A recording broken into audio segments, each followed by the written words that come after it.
In this video, we will show you how to send USDT Binance to Coinbase. If you want to get started with Binance, you can use the links down in the description. First, log into your Binance account and navigate to the wallet section.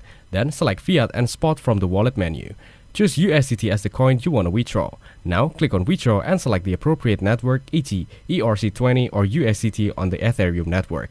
Next, copy your Coinbase wallet address for USDT. You can find this by logging in into your Coinbase account, going to the Receive section and select USDT. Paste the Coinbase wallet address into the withdrawal field on Binance. Now enter the amount of USDT you want to transfer and review the transaction details. Confirm the transaction and complete any required security steps such as two-factor authentication or 2FA. Wait for the transfer to be processed.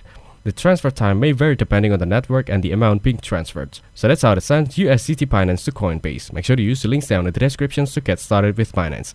If this video was helpful, please consider leaving a like and subscribing to my channel. With that being said, I'll see you in the next video.